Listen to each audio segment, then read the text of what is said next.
De jeito nenhum. Aí quando chega, às vezes está no culto de ceia, fica olhando no relógio.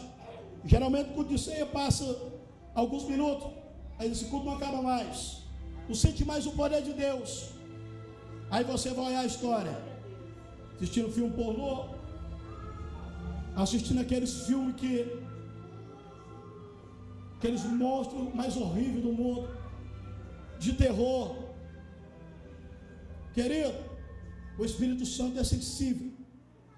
Nós devemos ter sensibilidade de ouvir a voz do Espírito Santo.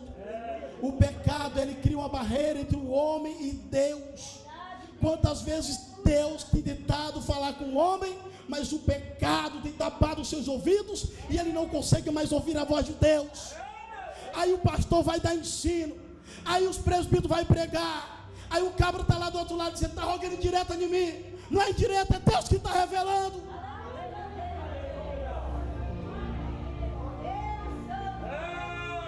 Nós nunca devemos deixar o fogo cessar no altar. Aleluia, glória a Deus. Eita Deus. Ezequiel, ele cresce vendo o pai dele ensinando no templo. Aleluia, Jesus. Ezequiel cresce agora com 18 anos de idade. Ele estava sendo ensinado no templo como servir a Deus. E quando ele der os seus 18 anos, ele poderia escolher dentro do templo alguma vocação. Ele poderia ser levita, ele poderia ser escriba, ele poderia ser um sacerdote, ele poderia ser um sumo sacerdote.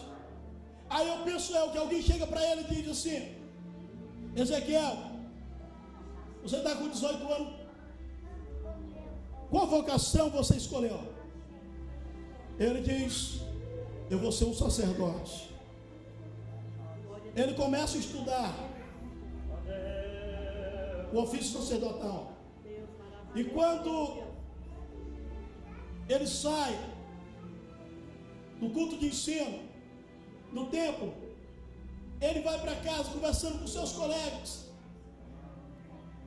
sobre o chamado de Deus. Passam-se alguns anos, Ezequiel agora com 25 anos de idade. Faltavam apenas 5 anos para ele ter seus 30 anos e ser ungido como sacerdote, pois era a idade que eles separavam os sacerdotes, com 30 anos de idade. Então ele com 25 anos de idade, ele está na sua casa, e pela madrugada, penso eu, que ele escuta barulhos de guerra. Quando ele sai fora de casa, ele vê os seus amigos que foi ensinado, ele vê os seus colegas tudo acorrentados, outros mortos. Nabucodonosor tinha entrado em Jerusalém. Nabucodonosor estava em Jerusalém e tinha levado o povo cativo. Agora Ezequiel está lá e alguns soldados chegam e prendem ele. E ele vai com a fileira de pessoas acorrentadas. Segundo o livro dos reis diz que era aproximadamente 10.000 pessoas foram levadas que no cativeiro. E quando ele estava ali, ele olha para frente, ele vê os seus colegas todos acorrentados, as suas mãos, os seus pés. E quando ele sai de dentro da cidade, ele olha para trás e ele vê casas pegando fogo, ele vê o templo abandonado, ele vê as paredes quebradas, ele vê os portões pegando fogo. Penso eu que Ezequiel olha para trás, vê os seus sonhos acabados, ele vê que alguém tinha chegado e destruído os seus sonhos. E Ezequiel olha para trás, ele olha e diz: Senhor, os meus projetos não era este, Senhor. Eu queria ser um sacerdote, eu queria entrar no templo de Deus. Mas eles levam Ezequiel, segundo a Bíblia, para um cativeiro na beira do rio Quebar. Ezequiel estava ali, lembrando do que o pai dele tinha ensinado. A Bíblia diz que Ezequiel, no capítulo 1, inicia dizendo: E aconteceu no 30º ano, no 4º mês, no dia 5º do mês, que estando eu no meio dos cativeiros, junto ao rio Quebar, termina dizendo que Ezequiel era filho de Buzi, o sacerdote.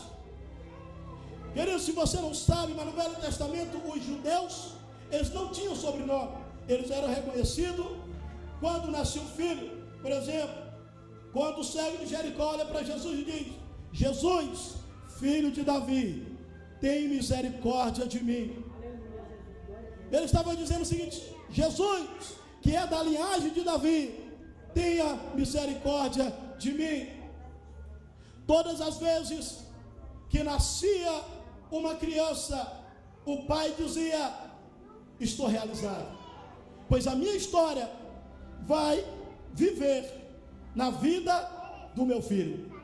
Havia uma grande responsabilidade para o garoto, pois a história do seu pai, a história da sua família, iria viver na história dele.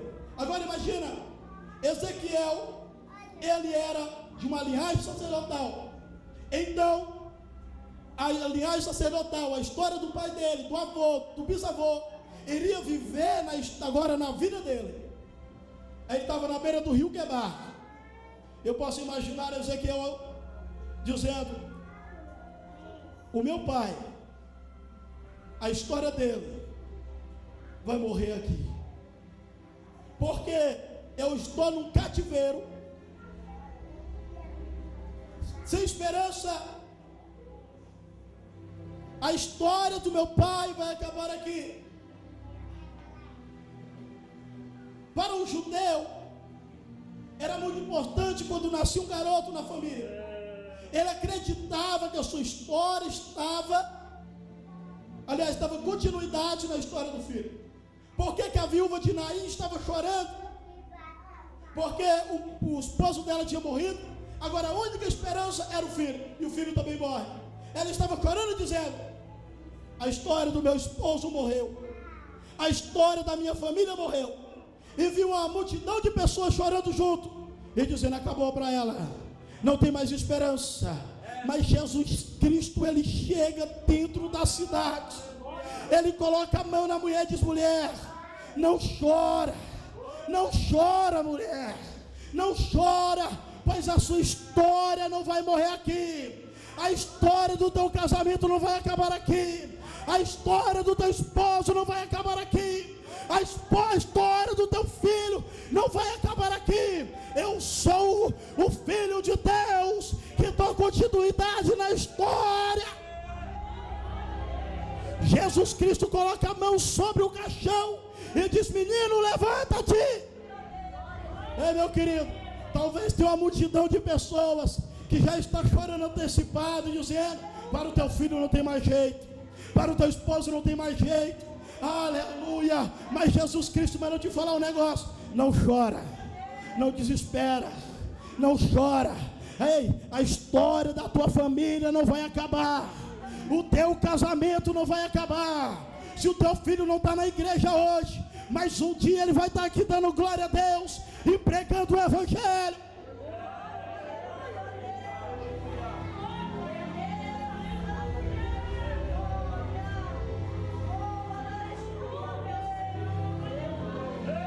A tua história não vai acabar. Aleluia. Quando eu aceitei Jesus como Salvador, a minha família, só eu de crente. Depois minha esposa também aceitou. E eu orava direto pela minha mãe e meus irmãos, e meu pai, e toda a minha família. Aí um dia eu liguei para minha irmã, ela estava desesperada. Casamento ia de mal a pior. Tinha um filhinho com 1 ano de idade. E ela estava desesperada porque achava que o casamento ia acabar. Eu falei: vai para a igreja, Jesus vai mudar a tua vida. E eu buscando a Deus em oração de madrugada, ia para o trabalho, passava o dia inteiro de jejum e dizia: Deus, eu não aceito, porque o diabo veio para matar, roubar e destruir, mas o Senhor veio para dar vida e vida com abundância. E o livro de Atos diz: Senhor, crê no Senhor Jesus e será salvo tu e a tua casa. E eu creio na salvação de toda a minha casa. Passou um tempo depois, eu liguei de novo. A minha irmã estava na igreja. Outro tempo depois eu liguei. O meu cunhado estava sendo obreiro. Aleluia. Hoje ele é pastor. Eita, glória a Deus. Pegou uma igreja, pastor. Tinha somente uma senhora e os netinhos. Hoje a igreja está cheia. Aí eu peguei e fui lá pro Maranhão. Eles me chamaram para pregar lá. Eu falei, vou. Quanto você cobra? Eu falei, tu tá brincando, rapaz? Não cobro não. Fui lá, preguei. A igreja cheia. Eita, glória a Deus. Aí eu preguei para minha mãe e ela falou, filho, agora não. Eu falei, tudo bem, continuei orando. Quando eu cheguei aqui no estado de Minas, que eu liguei para lá, dia do aniversário da minha mãe, eu falei, benção mãe, e ela, a paz do Senhor, meu filho.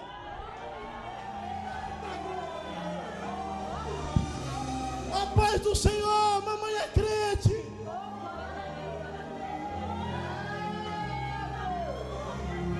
Eita glória.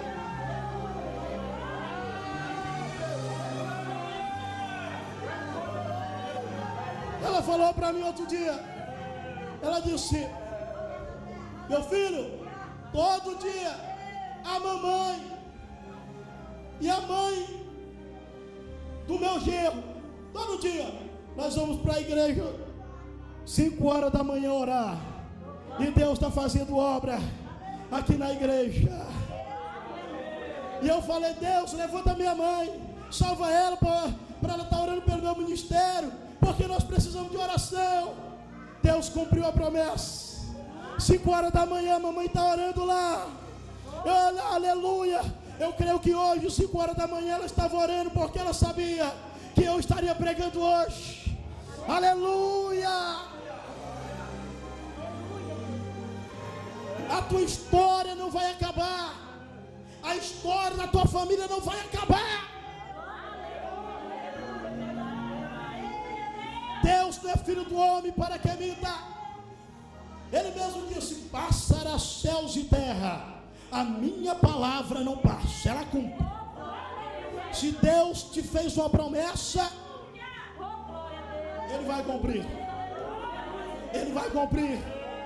Ele vai cumprir. Ele vai cumprir. Quem acredita nisso? Aleluia. Quem acredita nisso? Quem acredita da glória? Quem acredita da aleluia? Quem acredita fala língua estranha? Deixa eu ver. Deixa eu ver se você acredita que Deus vai abençoar a tua casa, que Deus vai salvar os teus, que Deus vai te levantar. Quem acredita? Alabastere que ele faia. E do queremos na batoros.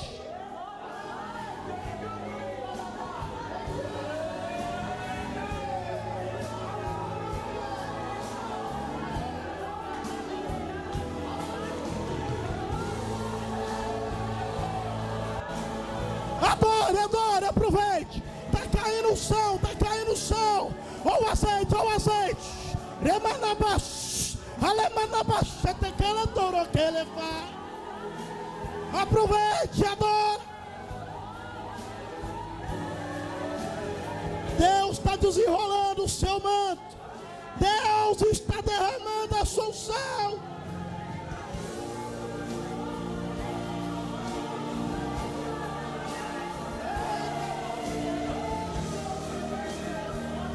Aleluia!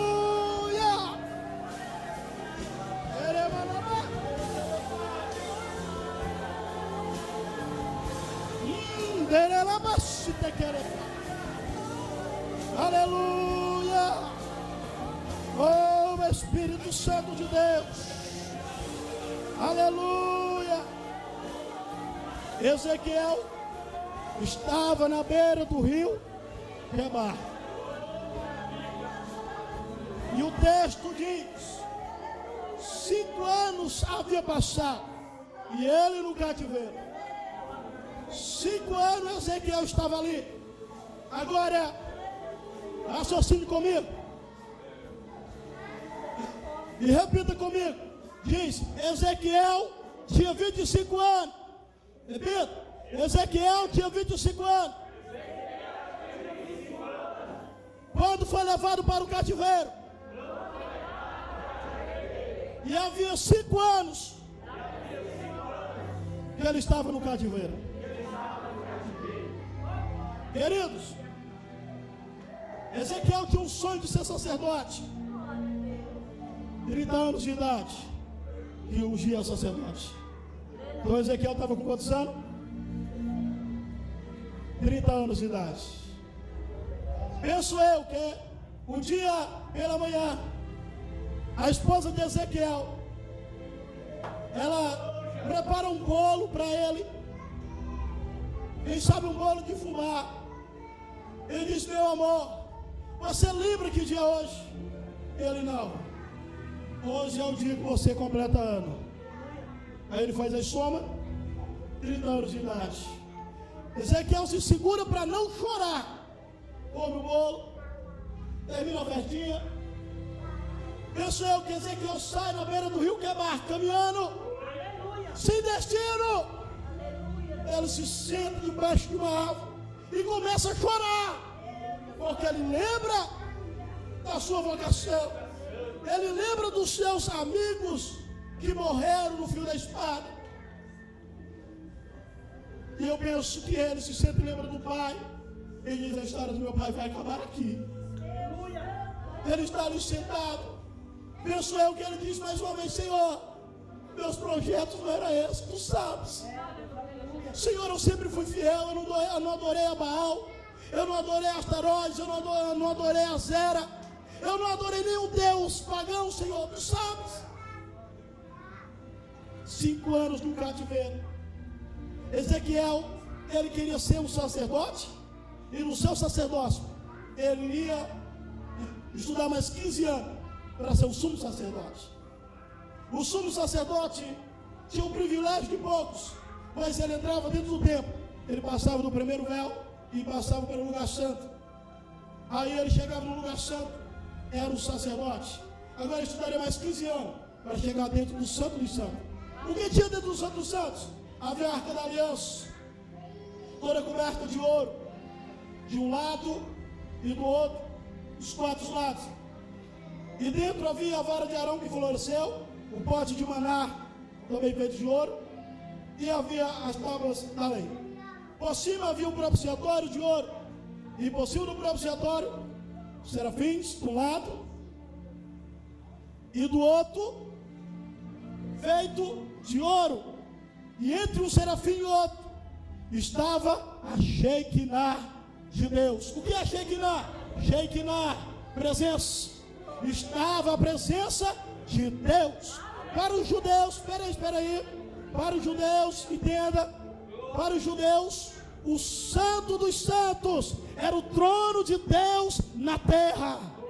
Ele dizia: Deus, eu queria entrar no trono do Senhor, no santo dos santos, e ver a tua glória, o teu cavor, a tua Shekinah. Aleluia. Senhor, eu queria oferecer incenso. De repente ele estava ali, pensando naquilo. E para que você entenda que de fato era o trono de Deus na terra, o texto que o pastor leu, Isaías diz que viu o trono. De um lado estavam os anjos, e do outro lado os outros anjos, e clamavam 3 vezes: Santo, Santo, Santo é o Senhor dos exércitos. Toda a terra está cheia da sua glória. Aleluia. Ezequiel queria ir no santo dos santos, mas ele estava ali pensativo, ele estava ali triste, achando que não havia mais esperança. Para você ver que Deus cumpre promessas e que os projetos de Deus são maiores do que os nossos projetos. Para você ver que quando Deus te chama, é como o pastor falou, Ele capacita. E outra coisa que eu aprendi: quando você escreve lá um currículo nas tuas orações e manda para o céu, aí você diz o seguinte: eu quero ser pastor. Aí Deus escreve embaixo: não é você que escolhe eu. Vai ser pregador, vai ser missionário. Ezequiel queria ser sacerdote. Deus chamou ele como profeta. E ele estava ali, e de repente, no capítulo 1 ainda, a introdução da mensagem, irmãos, versículo 26. Ele diz: e eu vi como um trono. Versículo 27. Havia semelhança de trono, e ele estava lá como fogo. Deus desceu dos céus de uma forma teofânica, aonde Ezequiel, capítulo 1, no versículo 1, ele diz: eu vi os céus abertos. Quando Ezequiel estava ali, ele olha para cima, o primeiro céu se abre, o segundo céu se abre, o terceiro céu se abre, aonde está Deus. Aí ele vê semelhança como trono, aí ele vê serafins, assim como seu pai falava, assim como o sacerdote falava, que tinha no Santo dos Santos. Aí ele fica emocionado, olhando e dizendo: será ser mesmo? Aí ele olha lá no versículo 28, ele se joga no chão. Sabe por que penso eu? Que Deus garra de um lado do trono e garra do outro lado da alça do trono, e ele enche a sua garganta e diz: ei, Ezequiel, ainda tem desejo de trabalhar na minha obra missionária? Ainda tem desejo? A chamada ainda arde. Ainda tem desejo, Ezequiel? Ainda queres, Ezequiel?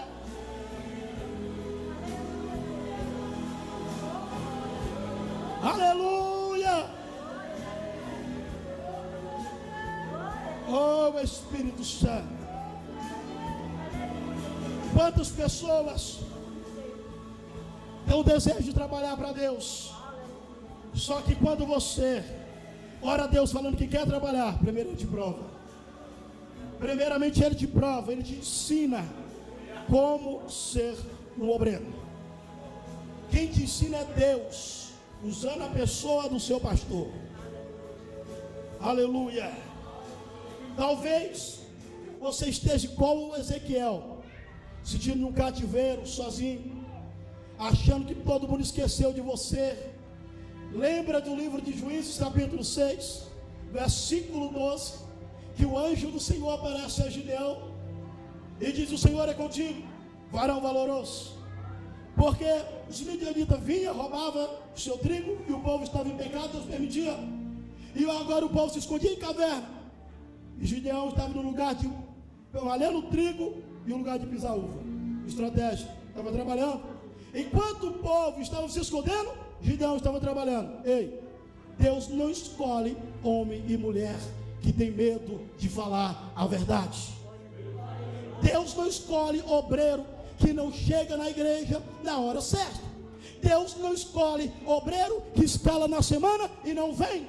Deus não escolhe uns cabra que só fala que faz e não faz. Deus escolhe aqueles que estão trabalhando na sua obra. E o anjo do Senhor fala com ele: o Senhor é contigo. Ele diz: se o Senhor é comigo, porque tudo isso nos sobreveio? Porque que nós plantamos e os midianitas vêm e tomam tudo. Aí ele diz: vai nessa tua força e livrarás a Israel da mão dos midianitas. Gideão responde e diz: Senhor, a minha tribo é a menor, a minha casa é a menor da tribo, eu sou o menor da casa do meu pai. Senhor, eu faço parte da tribo de Manassés.